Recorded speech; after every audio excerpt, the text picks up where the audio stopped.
Welcome to InterPartyConflict, the podcast where we answer your questions so you can have the best tabletop gaming experience possible. My name is Gabe. And my name is Jeff. And we're going to answer your questions today. But first, I have a question for you. Uh-huh. Who's Jeff and where did J-Dog go? Where's J-Dog? It's actually the title of my new podcast, Where's J-Dog? There you go. We discuss the existence of J-Dog and people say he's a myth. But, yeah.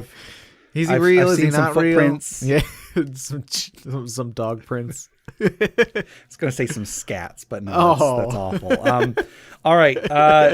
So I'm kind of sick today, speaking of which. So if there's some any weird cuts, it's probably because I had to cough or sneeze or blow my nose or something. So I apologize. I'm just getting off of something myself. So it's, it's just, because we just had like a super cold. Yep. A real cold snap. And then it was like 40, 50 degrees for like a couple days. It was so nice.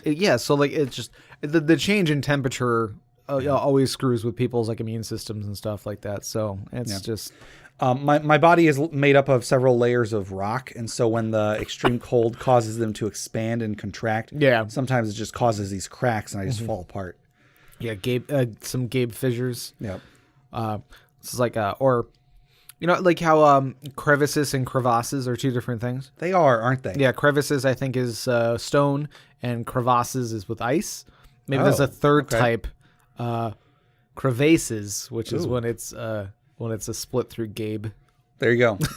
That's Geology 101. Yes. Except with geology, it's an abbreviation, and the G has a period after it. It stands for Gabe. Gabeology? Yes, Gabeology. All right. So I was going to...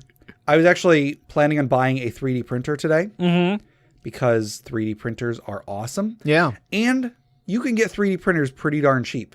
Yeah, they're not super crazy anymore. Like there are ones that are thousands of dollars, but the one I was going to get was $350, and it was like the best out of like the most expensive out of the several I was looking at. Sure. Yeah. You can get them within a few $100 range. You can get them, and some of them are pretty good. And I've seen ones that like you can like interchange the printing head where like one prints, one does like wood burning, and one does like one does like engraving or something, and one does more like a Dremel sort of thing, I think. Interesting. I haven't seen those. Yeah. They're interesting, but yeah. So I was going to get one, but then the store, they were actually sold out today. I guess they had apparently just sold their last one earlier in the day. Of course. But they said they're getting more later this week. So it's over by my work. So I'm just going to call up before I leave for work. And if they have it, stop by and get one. Yeah. There's a lot of cool things you could do with the 3D printer. And there are so many like DIY, YouTube tutorial things that I'm looking up. I'm like, how would I go about making one of these? Or how can I rig something like this up? Or what do I need to do this? And like half of the videos are always like, just pull out your 3D printer. And I'm like, no, right. I don't have one of those. Just have your butler go and go to the carousel of all your 3D printers. Yep. Have one of your independent contractors send a estimate. Right, but it'd be just like a corner piece of like a thing that you're repairing that you like. It's gonna be a pain in the butt to find a replacement part or something like that. Or you can just pull up some free 3D design website or software and just kind of make it yourself. Yeah, I don't know any of that, and can't promise that I will ever know any of that, but. Maybe we'll see. Or you can like search online for something similar. Yeah. People. There are plenty of websites where people put up 3D files of 3D models that you can print off, and they have pre-made stuff. Yeah. But yeah, my main hope would be to use it for tabletop gaming related stuff. It'd be cool to be able to make miniatures. Yep, make minis. And the great thing about 3D printing is that the material to make stuff is generally so cheap. Yeah, it's not too bad. Oh no, I messed up when I was setting up the 3D printer, and now my miniature is just a pile of like melted plastic. Oh no, I'm out 5 cents. Right. I mean, I don't know, like not all the materials are super cheap. Some of them can get kind of pricey, but like you're usually only using like tiny bits at a time. Yeah. Especially if you like the way to do it is you make sure that the model is hollow for the most part, so that you're not like it's not a solid block of the stuff. Right, you want it to be as hollow as possible, but with still keeping it, strong enough to stand up. Yeah. But anyway, so hopefully within the next few weeks, I will have one of those and be making cool stuff and go from there. And hey, I'll chip in for some materials so I can print some stuff off here and there. So. There you go. What I got to do though is so when I buy this printer, I need to use it to make another printer so that then I can return the first one. Right. So this one's crap. Yeah. Yeah, but yeah, I've actually spoken with a person who is doing that. I mean, like it's possible. You'd have to buy a whole bunch of electrical components and whatnot. Yeah, but in theory, you could do it. Yeah, there's some parts that you can't print, but right. The overall structure of it you could probably print off. But that's that's funny. It's like, I bought a cheap printer to build a better printer. Anyway, before we get any further in this episode, I want to just say thank you to Jeff and Ryan from No One Can Know About This, who were on last week's episode. So thank you guys. Tell anybody. Everybody can know about this. Just thank you to them. I thought that was a lot of fun. It was a great episode, and we were very pleased to have them on there. So thanks, we had a guys. Great time. Thank you. So I guess you want to go ahead and jump into this episode? Sure. Okay. I want you to imagine, Jeff, that you are interested in buying a 3D printer. Oh, just imagine. I know that's a big stretch, but imagine. Hold on. Give me a minute. You show up at the store, and this store. Yet at this store, the employees are a little bit pushy. Sure. You like to slip in, grab what you need, slip over to the counter, and then get out of there. I like to come in with the pamphlet that they hand out already. Exactly. Just have it in hand so they think they've already helped me. Yeah. So I want you to give me a self-check as you go into the store so you can try to sneak around. It's the Sunco. It is the Suncoast game that I'm thinking of. Oh, that is not only a single digit. That is the second lowest single digit you could have rolled. Yeah, I accidentally met eyes with one of the attendants. You grabbed the little microphone and you're like, I need an associate, please. Crap. So you get in there and you very quickly lock eyes with an associate. Oh no. Now I'm not going to give many physical details about this associate, but I will say this associate is very tall. Yeah, I was looking up to avoid everybody's gaze, but he was just right there. Exactly. So you duck down on an aisle and you're over by the keyboards and you're like, okay, I know where the keyboards are. I need to go down this aisle. I need to turn left. I need to go three aisles down, then turn right. And so you dodge, you dip, you duck, you dive, and you dodge again. Yep. And you come face to face with another employee. This one isn't quite as tall, but still pretty tall. And this one is looking down at you too. And so you like full reverse. You go back, you run down another aisle. A third employee is right there. And so you like dive down on the floor. You like scurry under their legs and there's actually a tail that you have to push your way past. And then you run and then you get to the 3D printers. But between you and the 3D printers is yet a fourth employee. Oh, no. Now, I said I wouldn't tell very many of the physical details about these employees. I know what you're thinking, all right? You're probably thinking, oh, let me guess, they all have red scales. No, Jeff. Okay? Enough with all the episodes where red dragons are the only ones represented on this show. Oh, yeah? That first employee you ran into, blue dragon. Oh. And then you avoided the blue dragon, and then which one did you run into? That's right, a white dragon. And then the one that you scurried under their legs, that one was a black dragon. Oh. And now I bet you're thinking this last one is going to be a red dragon. No, it's not a red dragon. It's a green dragon. Jeff. Oh. In fact, this store doesn't have any red dragons on staff. You racist. Take that. Sorry, scalist, Jeff. Scalist. Fun fact, my phone likes to autocorrect scalist to socialist. Big difference. What? So now that you are face to face and you are basically surrounded by these. What are you typing scalist? Don't judge me, Jeff. So you're surrounded by these four employees and they all have their own name tags and they've all got, each one looks like they're the manager. You're pretty sure.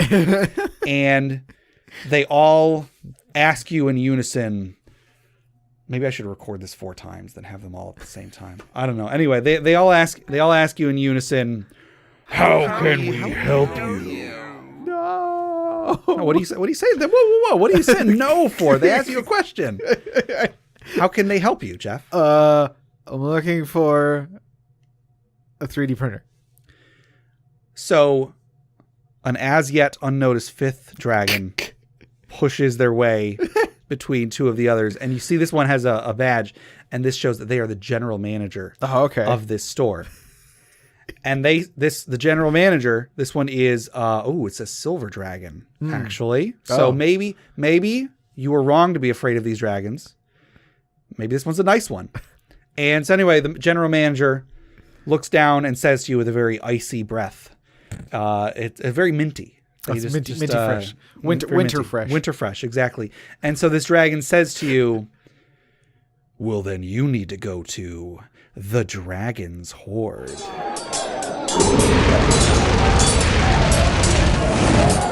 aisle 5, actually. Aisle 5, exactly. Yeah, so they get you your 3D printer. They're really nice. They ring you up at the front. It was actually on sale. You didn't realize that. Oh, cool. So, yeah. I didn't even, you did those times where you had to download the app to get the 20% off coupon. Oh yeah, no, they didn't need to. They've already got a copy of it up front. Yeah, they say, hey, don't worry about it. They just scan their copy and you're good. Yeah. Cool.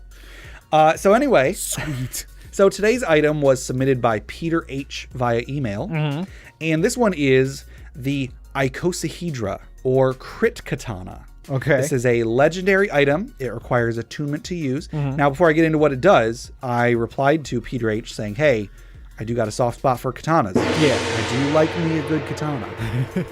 So, this item is a +1 katana passed down through the ages by Kensei monks who specialized in blade warfare.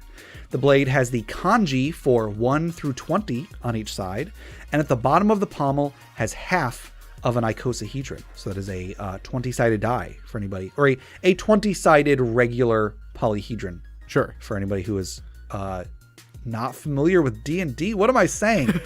Anyway, when making an attack with this weapon, the wielder can shout a number in his native tongue and strike his opponent. If the player rolls the same number as his character shouted out, the strike is also a critical hit. And also it's worth noting that natural 20 still applies. So if you shout 12, but you roll a natural 20, it's still critical hit because you got a natural 20. Cool.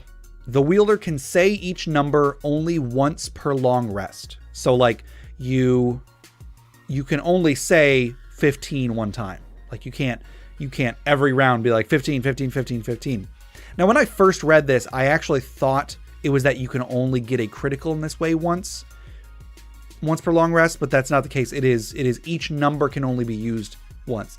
In theory, if you're real lucky, you could get 20 criticals out of this thing. Yeah. And I imagine so, but I wonder if the critical from, let's say you say 20 and then you roll a 20, would you get double critical? I mean, I don't know if it would be double critical, but I wonder if you would add the damage again a third time. I don't know. That's a good question. Yeah. But anyway, so yeah, you shout a number, and I like how it's in character. Your character just runs up and yells 8 and then attacks. I like that. And then at 10th level, the user can call out 2 numbers when striking opponents. Oh. So I wonder if the once per number per long rest still applies, because if so, that means at 10th level, you're actually, you can only use it half as many times, I guess. Sure. But it just makes it so you're twice as able to get that crit. I guess. Yeah. I don't know. But anyway, I think it's a really neat item. Yeah. It's a neat way of using game mechanics and tying it into the flavor in a way that is really weird. Because what's an NPC going to be like? He shouted 11 at me. I don't understand why. This guy screamed 12 and then he cut a man in half. Yes. It wasn't even a particularly good slash either. He sort of tripped a little bit, but he said 12 and then he cut him in half. So, right. Yeah. 1. He said 1. And then he tripped, the blade flew out of his hand, bounced off the wall, and stabbed the guy through the face. Never seen it before in my life.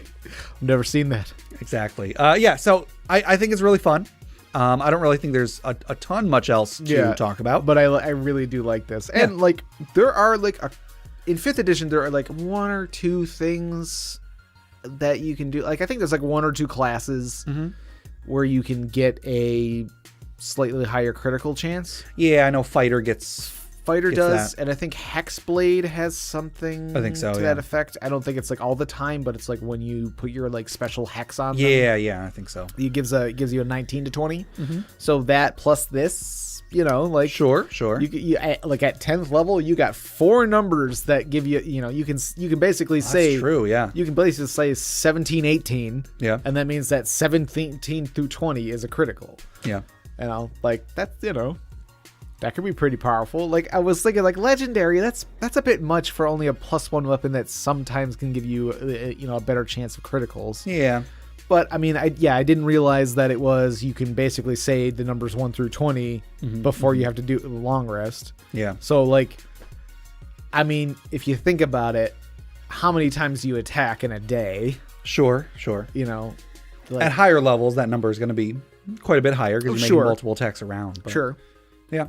But I mean, you know, first level, you know, like first few levels and stuff like that, you know, you're like the enemies you're fighting aren't crazy high in hit points and stuff like that. But anyway, yeah, no. it's a fun item. Yeah. I think it's clever, and yeah, I would like to throw it in there. Just one thing I want to ask is, it says the bottom of the pommel has half of an icosahedron. Where's the other half? Ooh. Does that mean that this is either, number one, this is a twin weapon, and maybe there's another one somewhere, and if you have both of them, something cool happens? Sure. Or the alternative is that maybe at 10th level, it becomes a full icosahedron. Oh, sure. Okay. Yeah. I don't know. That's up to the DM, I suppose. Yeah. Oh man, see, now I want it to be like a set of weapons and items that are the different dice. And I don't like they have like different effects and stuff like that. Of course, so. the katana would be the best one. Obviously. But like a dagger with a D4, or the D4 dagger. The word 1D4 where D stands for dagger. Anyway, here's what I think. The D4 dagger should just be a giant sharp D4 that you just hold in your hand because it's a giant spike. Basically, you're just gonna bash somebody with exactly. It still does piercing damage. Yep. I also could see like the D4 dagger could be like the dagger of many daggers, where you roll a D4 and that's how many daggers stabs it is. I like that. And then the the D12 would be like a great axe or whatever. Sure. We should put together the interparty regalia and have it be an array of weapons, each of which is one of the weapons we featured on the show, but like focuses on a different die. Oh man, we got some work to do, or our listeners got some work to do. Nudge, nudge, wink, wink. Please do all the work. There you go. But yeah, anyway, so that's this item that is the icosahedra or crit katana from Peter H via email. So once again, thank you, Peter H. Thanks, Peter. Jeff, if anybody wanted to submit magic items for the Dragon's Hoard, or if they wanted to submit questions for us to discuss, or stories of a funeral pyre, how would they get those to us? They could send us an email at InterPartyConflict@gmail.com. Yes. And we don't really mention it very much, but I want to mention you can also submit stuff like this on our Discord. Right, yeah. Come to our Discord. The link should be up on the Reddit and on our Facebook. I'll repost it again, just in case, because I set it to be never expiring. Because you can basically send somebody like a temporary link that expires after so many hours or whatever. I set it up as a permanent one, but that didn't work the first time, so I don't know why. I'll put it up again, just to refresh, just to keep it up at the top, Yeah, because our Discord is not exclusive. No, anybody can come to. It's just we can't just be like, oh, just go to discord.com/blah blah blah. Right. Just you can find the link on our social media. Just click on it, join us on there. Yeah. We've got some, it's not huge, but we've got some people on there, and we get some fun discussion on there. For sure. As well. So yeah. Also, whenever I put up some outtakes for our Patreon, I go on there to warn everybody because they're about to get 20 or so notifications. Right. Don't worry, nobody in your family has died. That's just the outtake notification cascade, I like to call it. So yeah, so Because Patreon sends everybody notifications and such. Yes, yes, it does. And we'll get back to Patreon in just a second. But before we go any further, we have a giveaway this week. So as always, we're giving away a copy of Chapel on the Cliffs, courtesy of Goblinstone. Mm-hmm. Goblinstone is a collection of content creators based in the UK. They make a lot of great adventures and such. And Chapel on the Cliffs is one such good adventure. So Jeff, who is our winner of Chapel on the Cliffs this week? Our winner this week is Nathan J. Whoa, winner. Gobble, gobble, gobble. Yes, congratulations, Nathan J.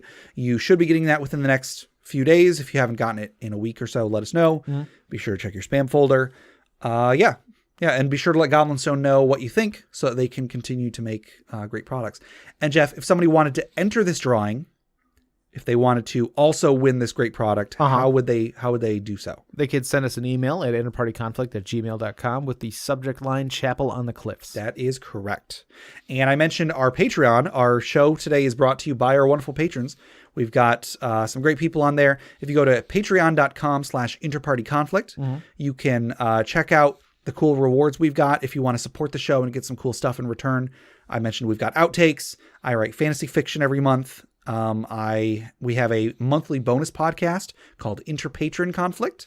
And actually, so I sent you a message. I don't know if you got it, but do you recall the Parsley games, which are those text adventure things that we've done? We've done a couple of those for bonus episodes in the past. Yeah, I like those. I bought an entire book of those. Yeah. So we have 20 more of those or something like that we can do. So so we got some cool stuff for future episodes of that. Jeff likes his point and click adventures. Yay. So in addition to that, we have a monthly Roll20 game, and I'm not sure when it's going to be in relation to this episode coming out, but this month I plan on running, yes, that is correct, the Paul Blart Mall Cop 2 RPG. It's happening. It's happening. So if you hear this episode and you think to yourself, I have to be a part of playing the Paul Blart Mall Cop 2 RPG. Yeah, I got to be a Blart of that. Yes. Join us on Patreon. If you mention to me that you are joining specifically to be a part of that game, once again, the Paul Blart Mall Cop 2 RPG, let us know. And if we've already played it this month, I could do it again next month. We'll see. We'll see what happens. I mean, there were 2 movies. There were two movies. I think the game is specifically the second one. All right. I mean, I could see what I could come up with. Let's not rule anything out here. So yeah, great stuff on the Patreon. If you head over to patreon.com/interpartyconflict, check out the rewards, see if anything appeals to you. We've got some fun stuff. So come help out the show and get cool stuff in return. And then just one more thing, check out Crit Academy at critacademy.com. Justin, Ian, and Brandon create new and reusable content for players and DMs alike. They also have a book that I helped write that is available on DM's Guild. It's right on their front page on their website. So critacademy.com. You can check that out. It's a great product. It's only $10. And, hey, I get a little kickback from each sale of that. Nice. Also, D&D Character Lab, Garen and Dan create characters every week and put them against each other and debate whose is better. And Brute Force and Ignorance is an actual play podcast where the players and DM who are on opposite sides of the Atlantic, I believe, they play through D&D and have a lot of fun doing it. Cool. All right. Well, enough admin. Do you want to go ahead and jump into some questions? Sure. Our first question comes from Shadowhand Silverbones on Steam. What should player characters do with their free time? Yeah, so let me try to explain what I mean.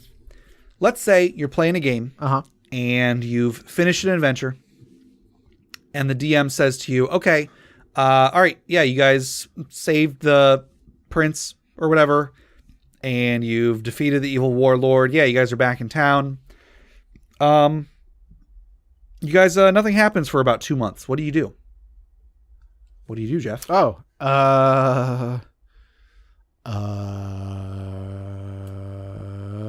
start a business.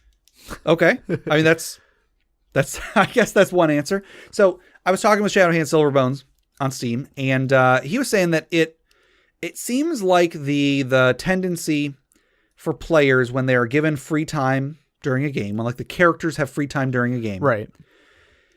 The tendency is to either be like, I don't know, I just hang out at the tavern. I drink every day. Sure.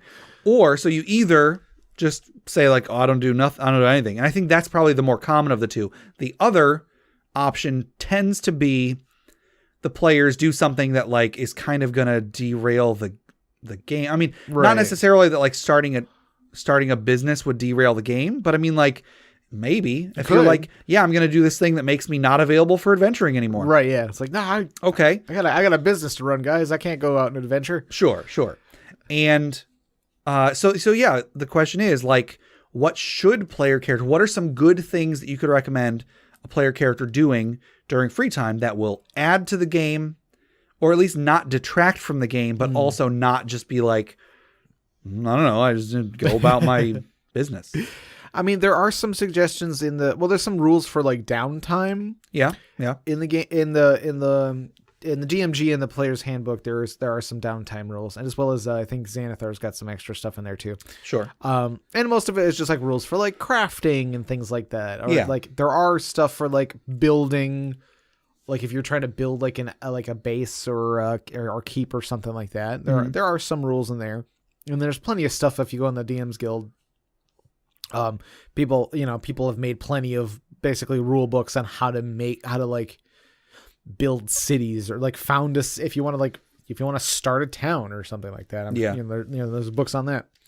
So yeah, there's a few things within the rules. Like I said, most of them are just like crafting a weapon or something, which depending on how, powerful that weapon or whatever is, could take a decent amount of time. Yeah. So like that could account for most of the time. But I mean, like, I think it's like you're counting it as an 8-hour day. So there's still technically some stuff that you're like 8-hour work day, basically. So there's some other stuff that your character could be doing in the meantime. Sure. Like if they're not, also doing adventure stuff. Yeah. I'll be honest, like it is hard to come up with stuff that your character is doing during downtime because, I don't know. I made this character to be the character that goes on adventures. If there is not a current adventure, what are they doing? What am I doing? I mean, I guess I try to find another adventure. I don't know. And I mean, depending on how much like gold they made on the adventure previous and stuff like that, like they could do almost anything. Sure. And the DM can use stuff like that to serve as plot hooks for the future, the future adventures. Yeah. So I'm not saying that players just being like, oh, I don't know. I'm not saying that that's necessarily a bad thing. It's just a question of like whether you could be doing something better with it. Okay. And let me give you an example. So in our as yet unnamed actual play podcast that we recorded and I've been working on editing and such, there was a point where I said to the players like, hey, you guys have a couple hours. I'm not saying like you guys had like months, but a couple hours. That is similarly an amount of time where you could be like, well, I don't know, I just sit around for a couple hours. Just spend some time at the tavern. Sure. One of the players did something that is actually pretty clever and pretty good for a player to do. And that is this player decided to write a letter to the character's mother. And we didn't spend a bunch of time on it. It's not like I was like, okay, yeah, what's in the content of that letter? Yeah. What kind of cardstock do you use? Do you dot the I's with a smiley face or a heart? Exactly. But that was character building. Yeah. As yet, we had not really seen anything about that character's past or family or anything. And just a small detail of, I spend the next couple hours writing a letter to my mother, and I'm going to send it out before we go on this adventure. And like, that's real cool, Yeah, for sure. I think that depending on the length of the amount of time, generally speaking, you should try to use your downtime for stuff that you think is appropriate for the character.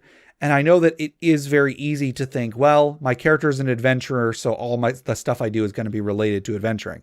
Well, I'm going to make this sword. Well, I'm going to buy supplies. Well, I'm going to be looking for jobs and adventures to go on.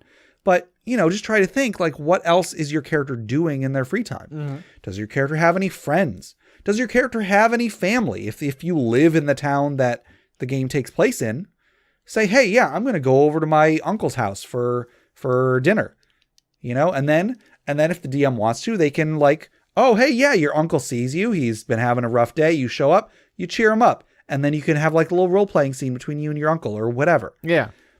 So try to think about what are some things that your character does that isn't adventuring. Like, what does your character do when they're not adventuring? That's what you should be doing during downtime. That's what's happening. It's the space between adventures. Yeah, go through for a scroll through the a scroll. Go for a stroll through the market or something. Go buy a scroll in the market. Go buy a scroll. I got that much. Okay. And I mean, I think it's always the hope that when you say something like that, the DM will be like, ooh, so while you're strolling through the market, you notice a shady fellow with a clawed hand and whatever. And then it's going to lead to like a spooky whatever. Yeah. And I mean, if the DM wants to do that, that can happen. I've used stuff like that for that. But a shady character comes up and asks you, want to buy some death sticks? It looks like a bit of a sleaze bag, you know? Sorry, Star Wars is stupid. But wow.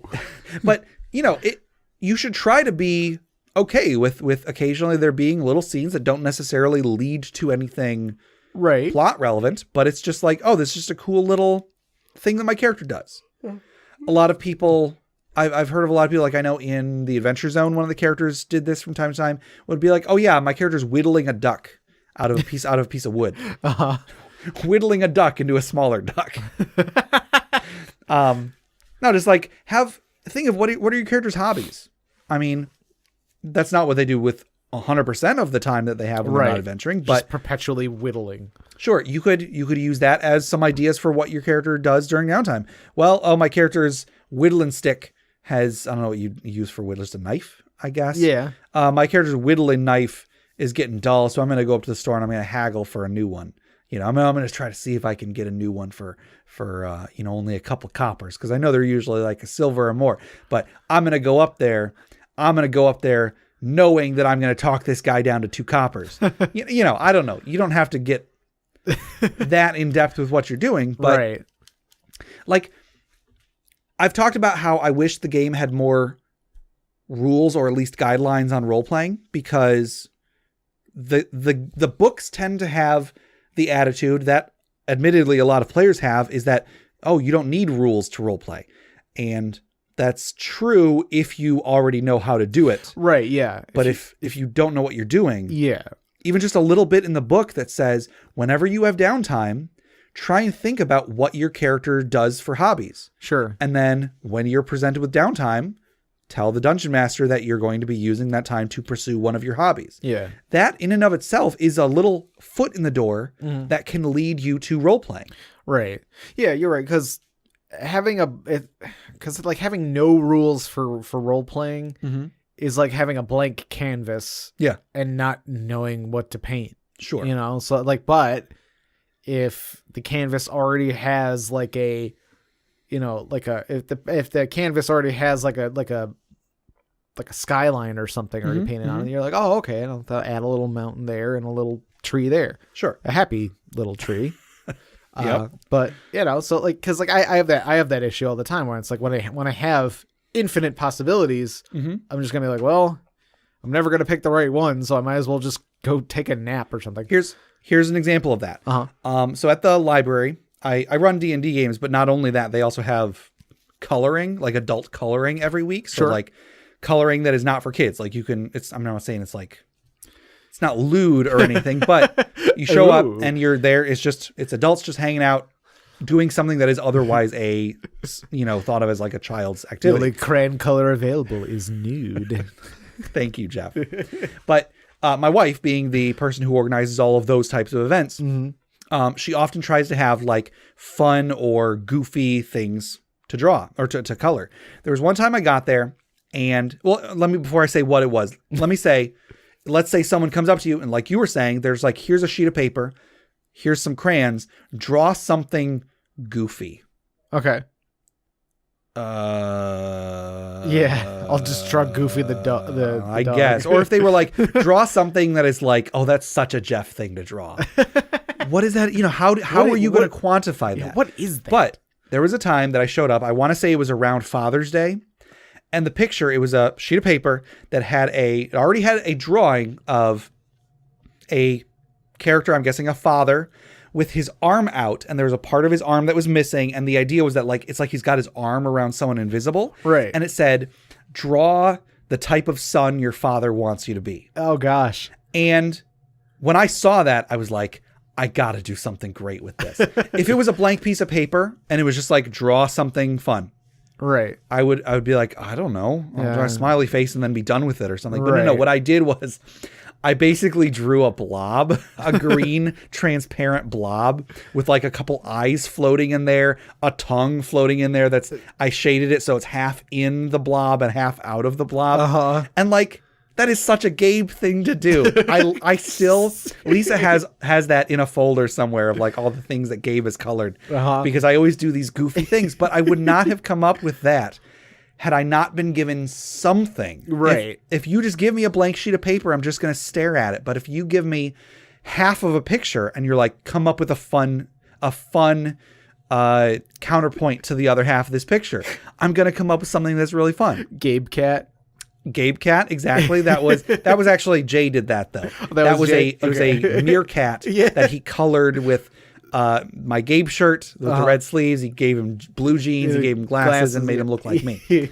So yeah, like giving someone, I feel like I've been in a lot of discussions lately about like how much, whether the rules are important to having fun. And my response is always that yes, the rules are important to having fun, because without the rules, you're just telling a story. Anybody can just tell a story, but if you have to tell a story within parameters, it's so much more fun because you actually, like, you had fun within these strict parameters. Right, Does that make any sense? Yeah. Again, if I tell you to just draw a picture, you're probably just going to stare at the thing and it's going to take you a while to come up with what you want. But if I say, you have to draw a picture of this type of thing with these two colors, I'll jump right in. You know what I mean? Sure. And like, I'll probably have fun doing it, and I won't be constantly thinking, oh crap, I could have drawn something else because I was given specific rules. And because I'm doing what I'm doing within those rules, then it's fun. Sure. Like with D&D, I can do a lot of cool stuff within the rules, and that makes it so much more fun than if I was just like, hey, I'm just going to tell a story about a guy. You know, that's not as fun as like, I figured out the best way possible to do this. Yeah. So maybe giving your players specific a little bit more narrow in the options of what they can do with their downtime. Okay. Just so that like they have something to work off of, you know. Sure. Like if you just like draw out the map of the town that they're in or something like that a little bit more detail so that they can look at it and be like, I'm going to go over here.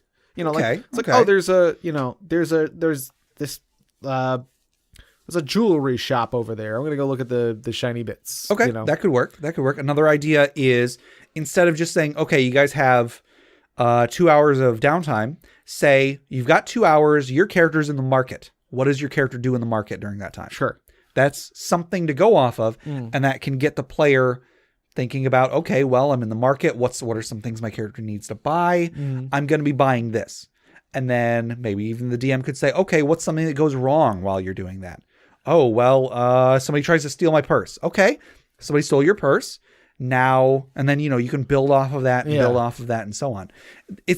I feel like this is very much a question about role playing because, you know, what else are you doing during downtime? It's not directly related to the adventure. Right. But that's the opportunity to give your players to role play. And so I think it goes very hand in hand with role playing. And so you should take that into account when giving out free time. Yeah, it really is a good opportunity to build upon the character, which in turn will then, like, the player will be more attached to that character and more familiar with that character and more likely to do more things that character would do further on in the campaign.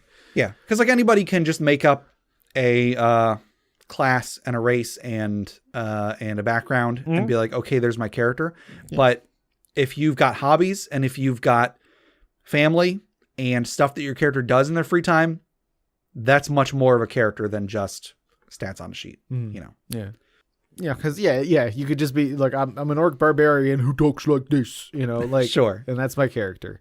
Yeah, and I mean that's not much of a character. Yeah. Like, sure, it's a character, but you can do better. I'm not trying to disparage anybody if that's all that you feel like you can do. I'm saying you can do better. I know you can. So try to do a little bit more. He also likes to chase stray dogs. There you go. Yeah. All right. and eat them. What? Nothing. What did you just? Nothing. Jeff. So our next question comes from Preston Penguin R on Discord.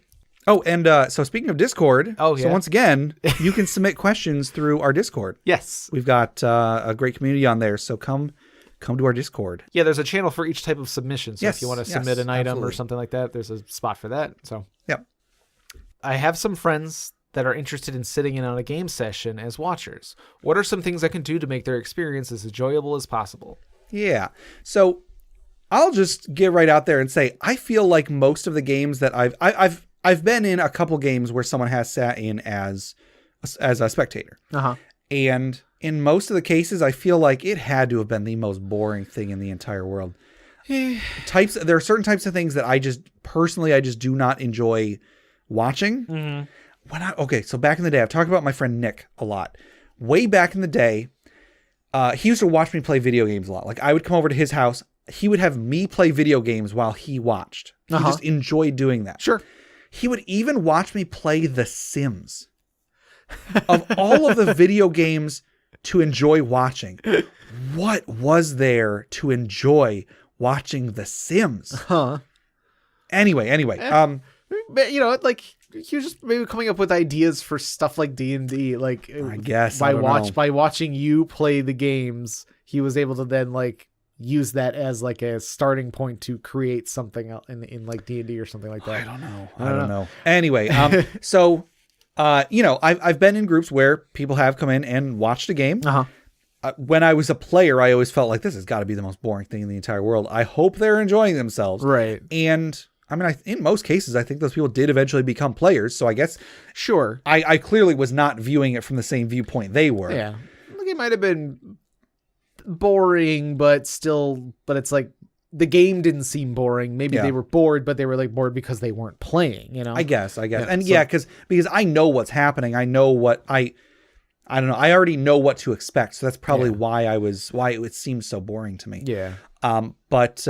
But yeah, I mean, it's a very great question because like, let's say someone does sit in, that's probably because they're interested in playing. Sure. And you don't want to give them an experience that they're going to be like, oh, that was stupid. Why in the world would I want to ever take part in that again?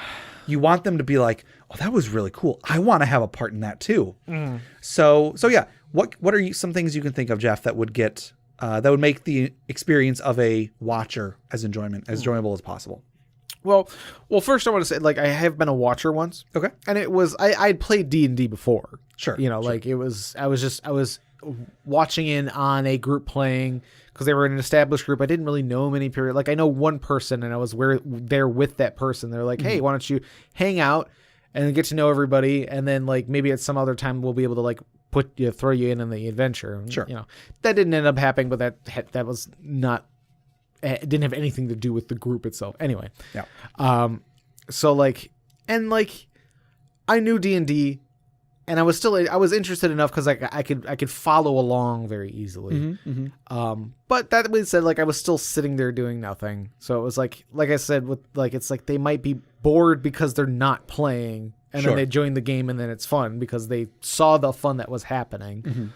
But a few, like if they're there for the intent to watch the game because they're maybe interested in playing it at some point, or they just want to hang out with everybody, but they're not in the group at that time or yet or whatever. I feel like there are a few things that you could probably do, like kind of get them involved in the game in a minor way, like not so much that they have to like roll a character and understand all the rules and everything like that, but you could give them like a bit part as an NPC. Maybe, yeah. So like, you just need somebody to come in and say, help, like it could be something as simple as that.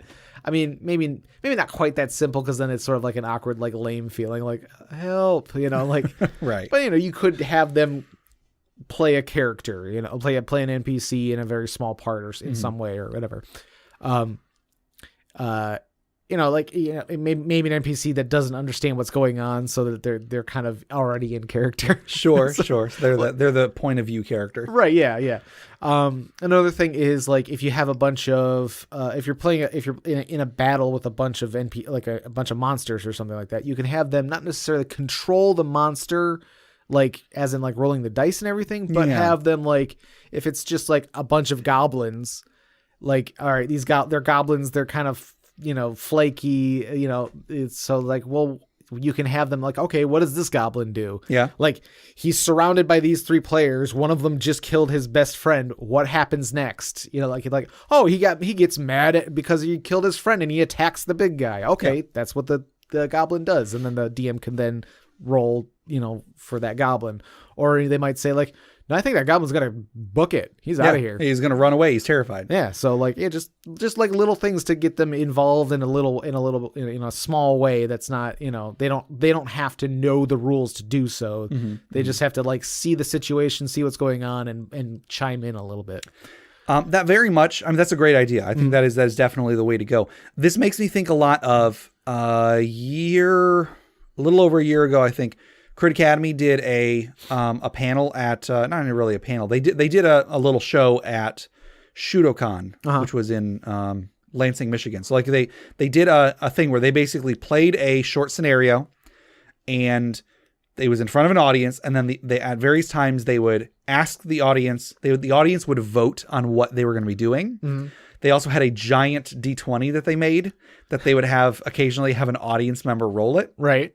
And there were times where I think it was certain seats had like a thing taped under it that it was like at some point they would be like, okay, whoever's sitting in the seat that is this NPC, what do? You're now a part of this game. You're the NPC in this sure, part. Yeah. And I thought it was really, really cool. I think it would be great to do a follow-up if they did a follow-up at another, either the same convention or whatever, but I can't remember what time. I can't remember when it was in the year, so I think this year's might have already passed. Okay. But I thought it was a lot of fun, and like that's a great way to do it. Yeah. I should also mention that I don't know why this seems so boring. Like being a spectator seems so boring to me when I know that actual play podcasts are a big thing. Yeah. To me, for some reason, listening to a podcast seems less boring than sitting at the table. I don't know why that is. I mean, at least for me, like, because I could be doing something else. I guess when I listen to podcasts, it's because I am doing something else. Sure. While I'm listening to it. Like if there's a particularly boring part or my eyes start rolling at some this or that or whatever, like I just be like, okay, well my attention's going to go somewhere else for a minute until somebody's like screams. I go, wait, what happened? Yeah. I also feel like there's a lot more social pressure when you're sitting in on a game. Sure. Than when you're just listening to something that was recorded some time ago. Right. Yeah. Because like if I'm sitting at the table and I'm not enjoying myself, like it might. There's kind of like, oh, I guess I should be smiling. Am I supposed to be? Is this supposed to be fun? Am I supposed to be enjoying this? Am I? I don't know. Yeah. Like I have that social anxiety where it's like if I'm not having a good time, but I'm still gonna feel like I need to be there. Yeah. Like it's like well yeah I'll come to your thing, yeah, I'll be there, and then I'm not having a good time, and then but it's like, well, I have to stay, otherwise I don't want it to be awkward and me like leave in the middle of this thing, or I come up with some lame excuse. Oh, I gotta go because my dog left the garage door open or something. Sure. Yeah. So, that's a thing, right? Like and I get like I don't know, like I do it to myself, but I get trapped in social situations. So like I feel like if it was sort of like this is boring, but I'm already here, or like I'm this person's ride or something like that. Yeah. Like you just like, well, all right. Yeah. Justin had told us that story once where he showed up early to a session or something. Yeah. Then like in that time, in like the extra time they had, went to go get food, and then there was some incident or something.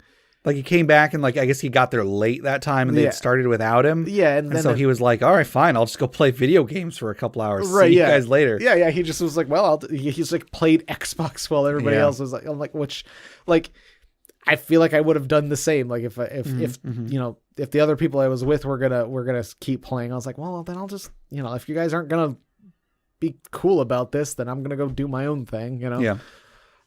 So that's why the Nintendo Switch is so awesome. It lets me be antisocial in social situations and feel less awkward about it because everybody knows what the Switch is. They're just like, oh, cool.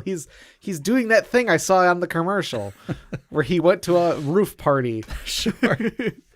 So I think that if there are going to be spectators during the game, try to engage them somehow. You don't necessarily have to even like be like, okay, you're this character, although you can if they're feeling up to it. Right, yeah. But if you're just like, hey, should this happen or should this happen? Right. You know, should the ceiling cave in on them or should they get chased by an alligator? Bring them behind the DM screen and be like, what should I do? You know, like what do you think is better? You know, like which monster should I throw at them this time? You know, like, you know, just little things like that. Yeah. Or, you know, they might just be there to be with their friends. Sure. And don't necessarily aren't interested in the game. They just want to hang around with their friends and like, you know, joke around when that's happening, you know? Yeah. So like, you know, like situational, obviously. So like if the person is there to experience D&D as a spectator, you can get them involved in small ways. Sure. There was one time in particular that this happened when I was running the game. This was actually at the library a few months ago. And we had a guy show up, like an older guy that looked like I doubt he had ever, I don't think he knew anything about Dungeons and Dragons. In all honesty, I feel like he probably showed up to find out, is this satanic or something? Like that's you know, maybe that was not the case, but based on his age primarily, and the fact that he knew nothing about it, that's my assumption. Yeah. And that's your headcanon. That's my headcanon, yeah. And I did try to involve him. You know, not a lot. Like I could tell he wasn't willing to do everything, but I was like, you know, hey, here's a character sheet. If you want to use anything from it, go ahead and ask me and I'll tell you whatever it is you need to do. And there were times where I was like, okay, so you're going to do this, you're going to do this. Hey, what do you do? And then, you know, I asked the guy, and I even had him sit right next to me so that if there was anything he needed, you know, it wouldn't feel like, oh, he's shouting across the table. Yeah. And yeah, I just think that try to engage them as much as you feel they are willing to be engaged. You don't want to be like, all right, I know you're a spectator, but you got to play this character now. Play this character. Yeah. What does this character do? Yeah, don't give them work if they're not there to do it. Exactly. But, you know, throw something their way. Ask them a simple question. Ask them, you know, should this happen or should this happen? Or like, you know, oh, well, hey, what do you think this magic idol looks like or something? Yeah. I don't know. Yeah. It's like, who wants to be a millionaire? Like, ask the audience. Sort of Sure. Yeah. So, yeah, just engage them a little bit and, you know, just be friendly. Make sure that the game is fun. That's really all you can try to do, I guess. Yeah. Or tell them to go and pick up the pizza or something. Hey, here's a task. Go do that. Yeah. Be sure to leave a good tip. Here's $20. You know what to do. Yep. All right. Well, I think that'll do it for our normal discussion questions this week. However, we do have our social media discussion questions. And last week's social media question was, what is a keepsake your character never goes anywhere without? His beard. Okay. There you go. I don't think I have an answer to this one because I don't really have a character. Right. At least like none of the characters I have played in the recent past have really had anything that they don't go anywhere without. So, I mean, was Ichi ever without his sword? Does that count? I mean, no, it doesn't count because that's not really a keepsake. That's like his whole shtick. I don't know. It's his shtick. Yeah, I don't. I mean, aside from his magic items, but that was more functional than sentimental. Sure. Anyway, on Facebook, Craig H says, "Think of something good. Think of something good. Banana." I don't. Think of something good. Think of something good. Banana. Okay. All right. There you go. Yeah. Brandon B says, a 3-inch small worn statue that seems to look as if it were a woman, given to him from a missed chance of love in his younger years. It now enhances his power as a wizard. Whether its magic is psychological, no one knows. Ooh. So it might be a placebo effect. But yeah, it's a focus, but whether or not it's a focus because they've put that sentiment on it, or if it's a focus because the item itself is magical in some way. Sure. So who knows? Over on Discord, Deborah Soar says, my divination wizard, reskinned as a chronomancer, Leani, gets her powers from a mechanical eye she stole from Mechanus. Ooh. Though she originally stole it to gain power, the connection it gives her to the eternal machine has changed her beliefs, and she now keeps it as a reminder of the dangers that can happen when you mess with time. That's really cool. That Chronomancer, is really cool. That's really good. That's good. I like that. Oh, okay. I do have an answer. At one point, Ichi had a really expensive ceramic plate, I think, that he I think we were in a warlord's tower or something, and he had really nice china. So I just took it, grabbed one of the plates, and then he held on to it for a very long time until what was essentially the final encounter of the event of the campaign. We were fighting a whole bunch of bad guys with this giant half demon dragon thing, and without any other good options, I threw the plate and hit a 20th level fighter kobold in the face. And I don't know if I did any damage, but he just chucked it. But I chucked it, exactly. Also, very similar, in fact, Sathorn of Chronic S-Block fame had, I think it was also a ceramic plate, but I never thought of it as a dinner plate. I thought of it as like a little ceramic dish or something. Like a little saucer for a teacup or something. I don't know. Whatever it was something that was similarly very valuable, and I hung on to it for a long time. And one of the final things that we ever did was our city had been destroyed by an army of demons, and we were giving up on it and running away. And so my character just tossed it into the ashes as he left, as a ceremonial, well, it's I've given up on enough things. Here you go. And I threw away this thing. So I guess the trend is that my characters keep ceramic plates and then throw them at dramatic moments. Sorry. Peace Story Pancakes on Discord says, the most memorable is probably the one my first ever D&D character kept with her. When a party member died, she cut off his little finger and kept it with her in a small leather pouch around her neck. Okay. The ultimate goal was to find someone that could revive him from it. Sure. But sadly, this campaign went the way most campaigns do and remains discontinued to this day. Well, if you ever run a campaign of your own, you could throw like somebody could find a small leather pouch with a finger bone in it. Yeah. That I don't know if they tried to use commune with dead or something like that. Sure. I think with that they have to have a mouth for you to speak with them. But I mean, there's something they could do, and maybe it's even not necessarily that you can revive them from it, but again, new campaign, if someone just finds this, maybe it is a focus for a necromancer, and that necromancer is able to speak to the spirit that's held within there and gain knowledge or something. I don't know. There's definitely stuff you can do with that. It actually made me think of a really cool idea for a campaign. Yeah. Have I talked to you about pushing daisies? I know of it. It's the guy who can touch dead people and bring them to life. Yeah. But then if he touches them again, they die forever. So having the campaign start with the players finding an item that is true resurrection, or not true resurrection. Is there how many different types of resurrection? Raised dead. Well, so there's the main three are raised dead, resurrection, and true resurrection. Okay, raised dead, you have to do it within minutes or something. Raised dead is within days. Resurrection is within months. True resurrection is within a century. Yeah. But isn't it raised dead, you have to have the body there intact? Raised dead, yeah, the body is exactly as it was when you cast the spell on them. Resurrection, you have to have part of the body, but it does restore the whole body. Yeah, and true resurrection is you don't even have to have the body, you just have to state their name, right? Essentially. Okay. So they have an item of resurrection. Yeah. And it's it is once every long rest. Mm-hmm. So they can bring somebody back every long rest. Okay. But it only lasts for at most an hour. Okay. And just they just have this thing. Yeah. And maybe even if they go too far from the body just dies. Right. Or so, they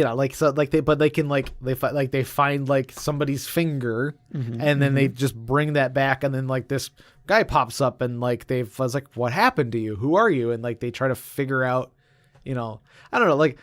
I mean, that's a good idea. Because that whole show is basically like they try to like there's like he befriends a police officer who then uses him to solve crimes. To solve homicides. He's just like, raise this guy. All right, you have, and like it was only like 1 minute that they can ask them questions. Oh, wow. It's like, okay, what happened? Like, who killed you? I don't know. I was asleep, or something like that. They're like, oh crap. Okay, what were you doing before you went to sleep? That sort of thing. Interesting. Yeah, maybe I should watch that show.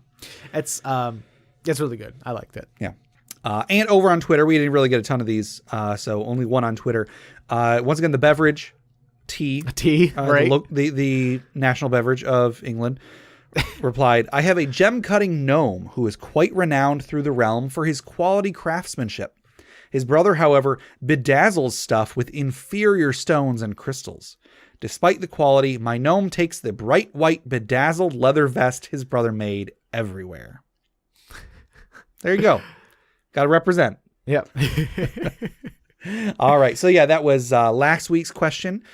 This week's question is, have you ever used a loot crate service? Oh. Preferably fantasy themed, but there are plenty of non-fantasy themed ones. Have you ever used one? And if so, was it good or bad and why? What were your thoughts? Would you recommend it, I guess? Because I know there are a lot of fantasy based or tabletop role playing based loot crates and such. There's like fantasy basically every variation of fantasy and crate. Yeah. And there's some combination out there. So I am genuinely curious because, I'm at a point in my life where I have some disposable income and it would be cool to invest in something like this, but I don't want to do it if it's just going to be like stupid stuff or stuff that's just going to clutter up the house. Right. Yeah. Yeah. I've had some interest in something like that. There's like a few of them that look good, but sometimes I'll read up on them and people are like, it's not that great. Yeah. There's one I see every once in a while on Facebook, and it's just like random hipster crap, basically. Okay. It's just like I don't know. It's just like it's like a fancy piece of leather and a knife. Or it's like, all right, okay. And the next one is like, here's a scented candle and and a like some like vintage game of jacks or something. I don't know. It's just like really weird random like crap. And it's like, okay, yeah, no. But like the original like loot crate. Yeah. I've had some people, known some people who have subscribed to that for a while. Mm-hmm. And like sometimes you get like a shirt. Yeah. Because you tell them like what size shirt, so that if there's ever a shirt in the crate that month, you get that size shirt. Mm-hmm. And like it'll be like a shirt and a pin and a sticker and like a little figure, and then like I think for most of them, I think like the box itself like was like you can like fold it into a thing. Ooh, okay. Like one of them was like was like superhero themed or something like that. And it was like you turned the box into Mjolnir. Like it was like you turned it inside out and then like you ripped off a part of it and like rolled that up, and so it was like the handle, and then you stuck it in one end and it was just like a hammer. That's kind of neat. I was like, yeah, that's kind of neat. So. I don't know. So I am curious if anybody has ever used one of those, and if so, maybe I'll look into it. Yeah. All right. So that was this week's social media discussion question. So check that out on various social media, and let us know. Let us know what you think. Yeah. All right. So before we close out, I guess let's sort of wind down. Let's take a deep breath, and let's remember those who have come before us, who have maybe given their lives so that we may have loot crates to open every week, every month, or whatever. I don't know what they are. Anyway, remember those people as we toss another log onto the funeral pyre.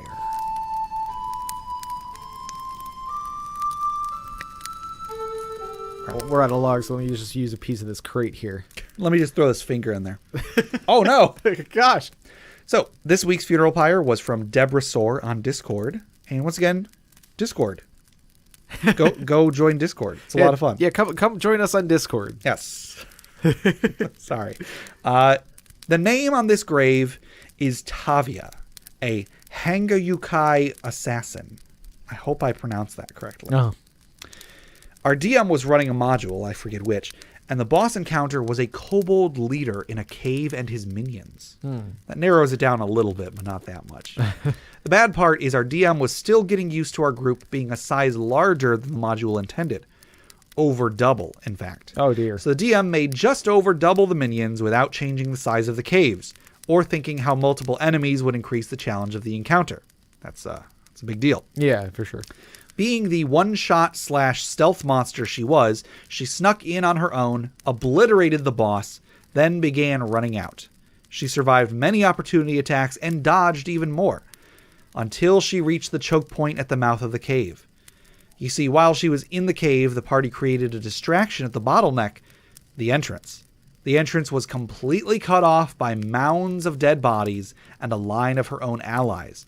The chasing kobolds quickly caught up, and she was annihilated in the carnage of the crossfire between the groups. Her body now rests under even more kobolds, but her mission completed. Moral of the story? Don't run in alone. Right, yeah.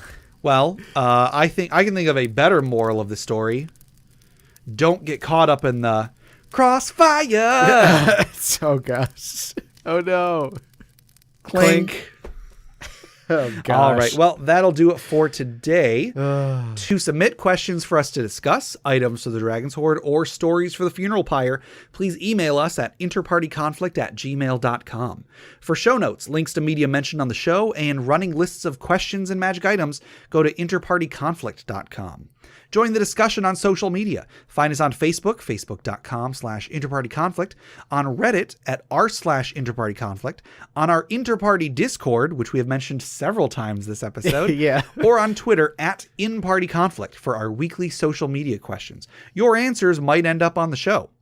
Find us on iTunes, Google Play Music, Stitcher, YouTube, anywhere you download podcasts. Please rate, review, subscribe, or just tell a friend. If you'd like to support the show, check out the rewards at patreon.com/interpartyconflict. There's a few different tiers, so anything you can spare, even $1 a month, would go towards making the show better, and you'll get bonus content for it.